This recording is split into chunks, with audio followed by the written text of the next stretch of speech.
Vi siete mai chiesti per quale motivo molti piloti di velocità fanno il motocross? Per quale motivo una disciplina così diversa dovrebbe aiutarci a guidare anche sull'asfalto? Ho voluto fare questo video perché per quanto le due discipline siano estremamente diverse, il cross e la velocità, ci sono un sacco di cose che sono estremamente simili. Oggi le analizziamo tutte e ci facciamo aiutare da un esperto del settore, e chi è attento dalla tabella dovrebbe già aver capito di chi sto parlando. E poi voi direte: cavolo Edo, ma è un motocross, che cosa può avere di simile con la velocità? C'è la gamba fuori, è tutto diverso. In verità oggi vi renderete conto che ci sono un sacco di similitudini fra le due discipline.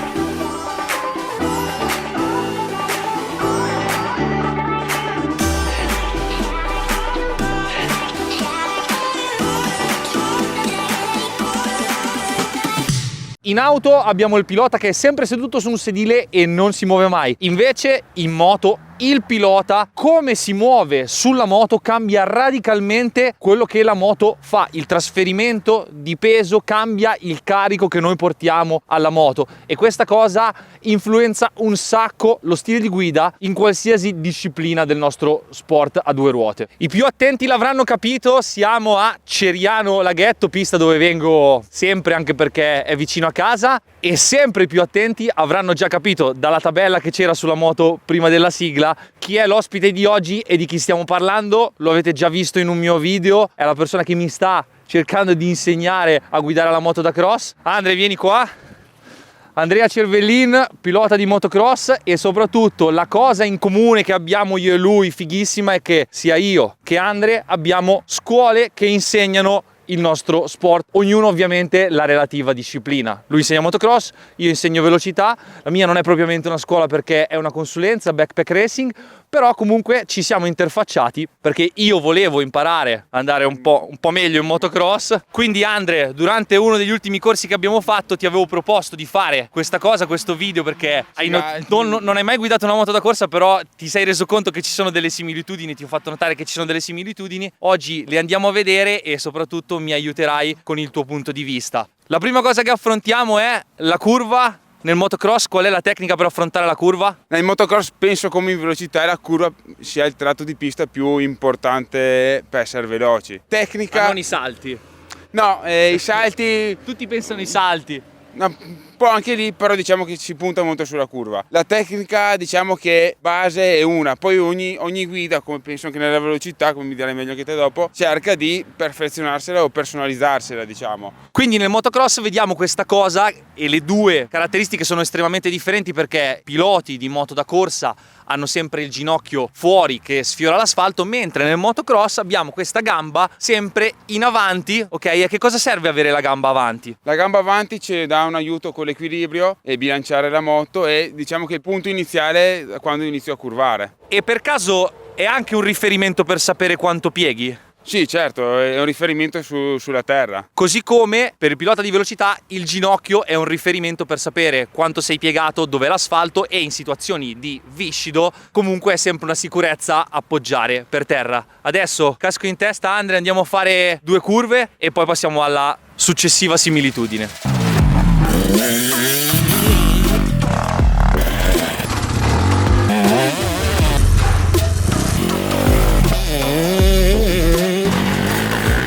Altra problematica di qualsiasi disciplina di moto, quindi sia motocross che velocità, è l'arm pump. Quante volte avete sentito l'arm pump? Questa cosa dipende da una malattia attestata a livello medico per davvero, ma dipende spesso e volentieri anche da degli errori di guida. Sia in uno che nell'altro sport è importantissimo guidare la moto con le gambe. Quante volte avete sentito la frase devi guidare la moto con le gambe? Questa è una banalità, ma è estremamente vero, soprattutto nel motocross, dove se stai seduto e non utilizzi le gambe nella maniera corretta cadi. Infatti Andre, nel motocross qual è la tecnica corretta? Piede sull'avampiede, sulla pedana, ginocchia strette e gamba dritta. Gamba significa dalla caviglia al ginocchio e il bacino un po' arretrato. L'obiettivo di questa cosa, ovvero il fatto di guidare la moto stringendo bene con le gambe, è quello di avere le braccia morbide.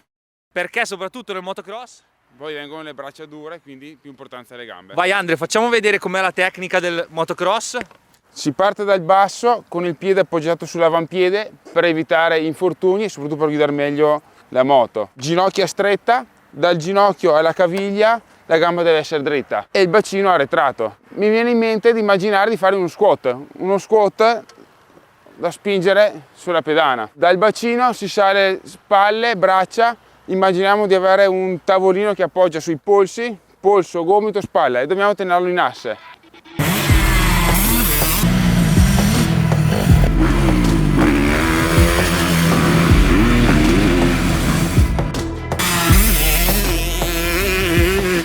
Adesso arriviamo a un argomento che per tutti i piloti di velocità è veramente il diavolo, ovvero la fase neutro. Quindi parliamo di utilizzo del gas e del freno, e questa cosa è, diciamo, la tecnica che ci aiuta a stare in piedi. Finché andiamo piano nella velocità non succede niente, poi piano piano migliorando questa cosa, questo tempo deve essere sempre ridotto. Per chi non lo sapesse, la fase neutro è quella fase in cui la moto non ha nessun tipo di carico o comando, sta semplicemente rotolando sulle proprie ruote. Quindi immaginate di andare, mollare il freno, la moto rotola, voi non state né accelerando né frenando, la moto sta solo rotolando. Quella è la fase neutro, e infatti nella guida amatoriale questa è la parte più difficile, ovvero si inserisce la moto con il freno, poi si molla il freno, passa del tempo e dopodiché si riaggancia il gas. Questa fase non deve esistere nella guida sportiva, o quantomeno deve essere ridotta all'osso, a pochi decimi di secondo. Anzi, i piloti più bravi poi in telemetria si vede che incrociano le linee e quando non hanno ancora finito di frenare stanno già accelerando, appunto per ottimizzare i tempi, e la moto quando ha un carico è sempre più sicura. Andre, vieni. Per quanto riguarda la fase neutra nel motocross, io, mi hai visto, no? Non sono un fenomeno, vado, mi diverto e sto cercando di imparare. Però la prima cosa che ho notato imparando il motocross è appunto, se nella velocità non succede niente perché abbiamo un asfalto che non ha imperfezioni, che la moto può rotolare, finché vai piano non succede niente, invece nel motocross ho capito immediatamente che se non dai gas si chiude il davanti ed è pericoloso. Quindi Andre, questa cosa è vera o sto sbagliando? È molto vera, e rispetto alla velocità mi sono confuso, non sapevo stavi parlando di velocità o di motocross prima. Posso dirlo questo? Certo. No, ok.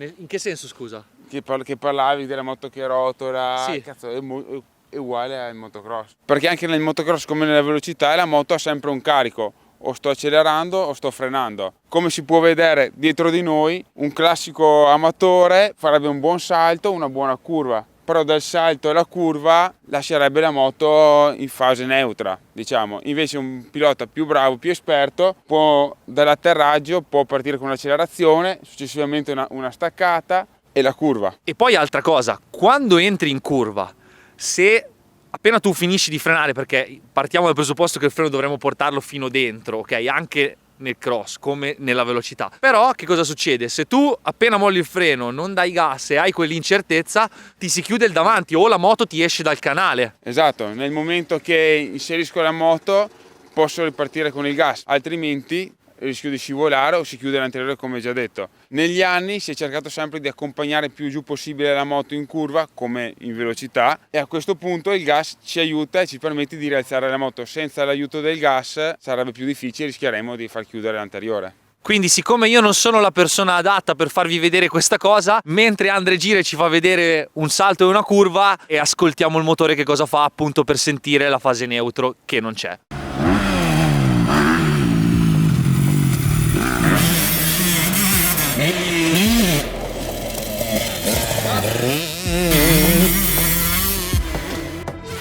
Abbiamo parlato della curva, abbiamo parlato dello stare in piedi e spingere sulle pedane, abbiamo parlato dell'utilizzo e del gas e del freno, ma prima o poi a una curva ci arriviamo e quindi bisognerà frenare. La similitudine in frenata fra i due sport è che comunque con tutte e due le moto, per staccare il più forte possibile dobbiamo frenare tanto con il freno davanti. Poi il fatto che nelle moto da corsa abbiamo due dischi grandi così e nella moto da cross ce n'è uno più piccolo, ovviamente l'utilizzo è diverso, però comunque per fare una staccata come si deve bisogna frenare forte col freno davanti e anche, vabbè, ovviamente qua nel cross con il freno di dietro. La grossa similitudine è che comunque la moto quando freniamo fa un grosso trasferimento in avanti, quindi si schiaccia l'anteriore e ovviamente il posteriore perde carico e potrebbe tendere a sbandierare, e soprattutto poi con la perdita di carico al posteriore, anche se schiacciamo il freno, è inutile. Per cui anche se le velocità sono molto differenti, col movimento del corpo andiamo a correggere questa mancanza di aderenza. Esattamente come ho detto all'inizio del video, sulle moto, a differenza dell'auto, come si sposta il pilota sulla moto fa estrema differenza su quello che succede. Quindi in frenata, in tutte e due le discipline, è importantissimo cercare di portare più carico possibile al posteriore.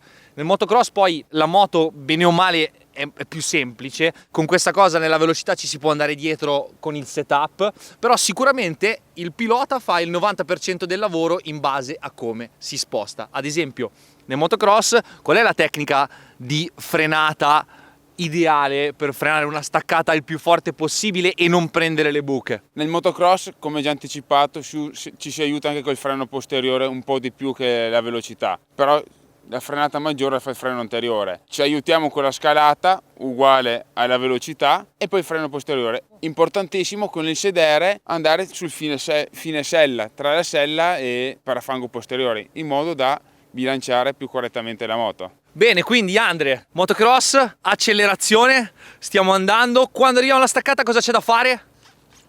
Cercare di portare il carico con il sedere indietro per portare appunto carico sulla ruota posteriore e poter aggredire di più col freno davanti. Il fatto di stare poi in piedi ti permette di anche gestire quelle che ci sono le buche, perché poi nel cross in frenata si formano tutte le buchettine, gobbette o chiamiamole come vuoi, non so, gergo tecnico, però se stiamo seduti cosa succede? Da seduti la sospensione principale della moto, ovvero le gambe, non lavorano. Quindi è come essere un sacco di patate sopra la moto, sopra le buche. Quindi è come avere 3 ammortizzatori, forcella, ammortizzatore posteriore e gambe. Esatto. Probabilmente nella staccata non si vedrà molto il pilota alto in piedi, col sedere alto, ma si noterà di più il movimento dall'accelerazione all'arretramento, che tante volte può sembrare quasi seduti. Però il sedere non è appoggiato, stiamo tenendo su di gambe, stiamo lavorando con le gambe. Infatti abbiamo visto ai corsi, perché io con Andre ho fatto un po' di suoi corsi e sue lezioni per imparare, e ci sono delle persone che fanno fatica a muoversi in sella, poi ovviamente magari non hanno ancora la tecnica bene per stringere con le gambe e quindi di conseguenza non riescono a portarsi bene indietro in staccata o a stare in avanti in accelerazione. Sbaglio, mi sembra di aver visto questa cosa qua. Esatto.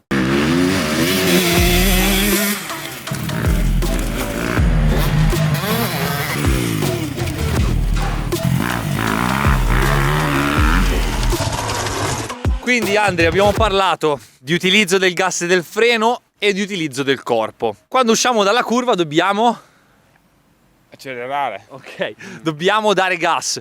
Quindi in questa fase l'utilizzo del corpo è fondamentale, perché l'obiettivo primario è sempre quello di avere le braccia morbide e di non attaccarsi con le braccia. Durante tutte le giornate che faccio con Backpack Racing mi capita spesso di vedere un sacco di amatori, magari anche con dei 1000 che hanno dei controlli, un sacco di potenza, che in accelerazione hanno un sacco di problemi perché devono rimanere attaccati con le braccia, e soprattutto la moto soffre un sacco di impennamento perché appunto non utilizziamo il corpo. Adesso ci facciamo spiegare da Andre che cosa succede in accelerazione con il motocross, sfruttiamo anche il muro. Andre, vai, quindi accelerazione.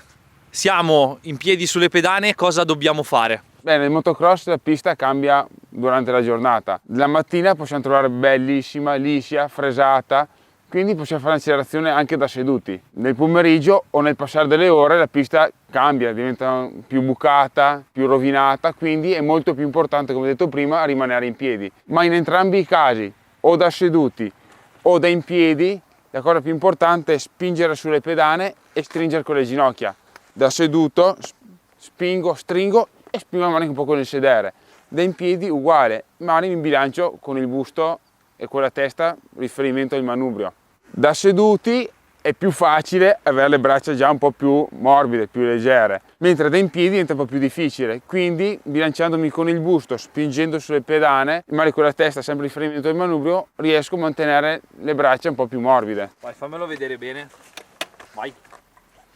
anche il mio stesso movimento di spingere e per dare la forza contraria all'accelerazione. Altrimenti se diamo gas e stiamo rigidi o morbidi noi ci scappa la moto.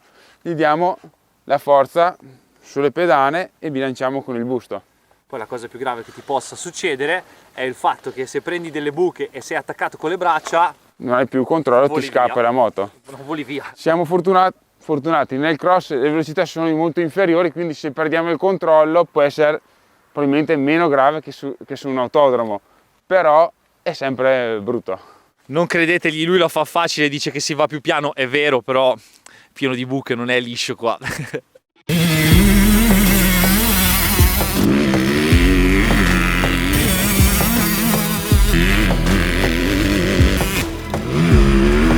Bene Andre, siamo arrivati alla fine, siamo riusciti a trovare tutte le similitudini che ci sono fra le due discipline. Ti faccio una domanda, prima che io ti proponessi questo video, ti aspettavi che ci fossero così tante cose in comune?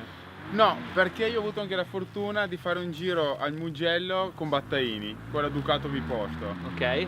Un giro che vuol dire niente. E oltre ad aggrapparmi di braccia, come dicevamo prima, pensavo fosse completamente diverso, invece è molto simile. Beh, è chiaro, un giro attaccato dietro a uno non puoi capire la dinamica della guida, però io avevo bisogno e volevo una persona professionista del settore del motocross che mi affiancasse in questo video per appunto dimostrare e darmi la conferma di quello. Prima infatti di fare il video ti ho mandato, guarda, voglio fare questo, questo e questo, perché dovevi essere anche d'accordo, giustamente. Certo. Quindi mentre stavo parlando e dicendovi tutto quello che abbiamo fatto oggi, mi è venuta già in mente un'altra cosa. Adesso nel futuro prossimo, quando si scalderà la stagione, sarà il caso probabilmente magari di fargli provare ad Andre una volta in pista quello che succede, così mi confermerai quello che abbiamo fatto oggi. Io spero che il video vi sia piaciuto, vi sia servito, abbiate imparato delle cose nuove. Iscrivetevi al canale, attivate la campanella e in descrizione tutti i social di Andre. Noi andiamo a fare l'ultima manche. Ciao!